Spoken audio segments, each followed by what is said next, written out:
What's up, guys? It's your man Vinny Chase. Welcome back to the channel. And today we are going to wrap up in Sorrento and head on over to spend the rest of our time in Rome. Now, it is the last day of our group trip, so we're going to go ahead and we're going to wrap this thing up, okay? Let's head on out. Now tuned into the motherfucking greatest. Vincent Chase. Brand name recognition. Yesterday's price is not today's price. Now, even though it is the last day of our group trip, I am going to be spending one extra day in Rome, but I'm probably not going to be doing a whole lot of vlogging. I'm probably going to just take it easy. So we're going to go ahead and do our group trip wrap up by the end of this episode, okay? But we have touched down in Rome and we're staying at a place called The Hive, all right? And once we get into The Hive and we start to get settled in, you know, everybody's kind of breaking off into little pockets and off to explore on their own. Me, I end up kind of, you know, just doing a solo thing for a minute, just kind of walking around, and I go to find some food and take a little browse around at some of the architecture that's going on through the city. And while I'm doing that, I stumble upon a protest of some kind. I don't know what's going on, but I think they're having a standoff with the police down here in Rome, boy, look. And I'm gonna be honest with you, I'm not really quite sure what they were protesting. Like, for all I know, it could have been, you know, food for everybody, or it could have been, you know, burn it all.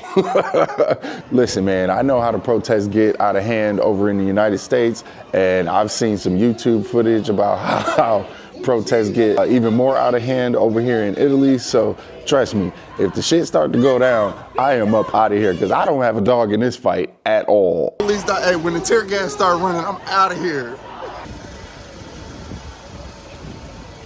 Okay, so now that we've made it through the protest safely, right? I walk up on the Coliseum and man, it is really, really impressive. But I don't have time to take a tour today because after dodging the police, I'm a little lost.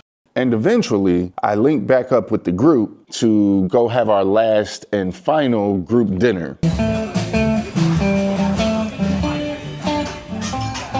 So let's kind of take a moment to recap the trip a little bit, right? I think some of the highlights for me were Positano and Capri. Like, those were the main reasons I even booked this trip to begin with. Sorrento was a surprise for me. I really had a great time out in Sorrento. The rooftop Bella Vista was great. Our dinner over at Donna Sofia was nice. I had a great time out at the karaoke bar. It was good. I liked Sorrento a lot. I would probably go back to Sorrento. I didn't do a whole lot here in Rome because I feel like I'm gonna be back here in Rome. Like, I didn't get a chance to go inside the Coliseum and I didn't get a chance to go into the Vatican, but the next time I come here, those will be on the itinerary.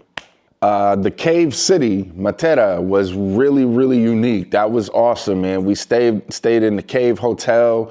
It was just like being in a time capsule walking through there, you know? So that was really dope. But yeah, man, Italy for me was slower than what I would have liked. So I think that's kind of just like the vibe in Europe, maybe. I don't know. I think the next time I come out here, I'm gonna check out Spain. I have a feeling that might be a little more my speed. But we're gonna go ahead and wrap this dinner up and kind of go out and, you know, walk around the city for a little bit before we call it a night.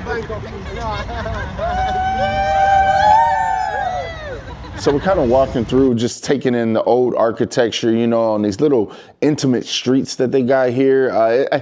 I really do like that about these older European cities. I do like that a lot, and I like that they're open later because I'm kind of a late guy. Like, my time I like is like 8 at night to like 8 in the morning. Like, that's my 12-hour window, my favorite 12-hour window of the day.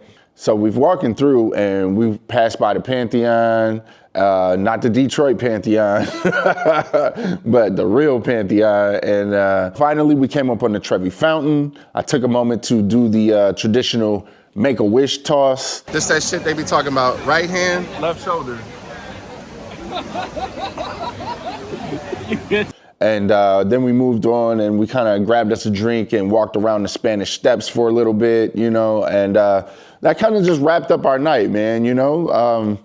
Before we finished out, we did go ahead and grab some nuggets to take back to the hotel. This is one of the highlights of the last night. So one thing about Italy, right, is they always say Italy is big on the food and, you know, you're going to have the best food of your life when you come to Italy. And to be honest with you, I didn't really have any food that was super spectacular, right? Like the best actual Italian food that I had was this baked lasagna on the very last day that I was here when we had, you know, a couple of us left over to finish our last day out in Rome.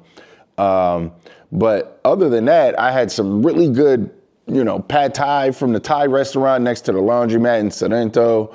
And I also had a chicken shawarma that was just out of this world when I was in Sorrento as well. So those were the three things that were, you know, the best food that I had in Italy. So I don't know, maybe your food experience was a lot different than mine because the food really didn't live up to the hype when I came through here. So that's going to wrap it up for me. And I'll catch you guys off on the next trip, man. Peace.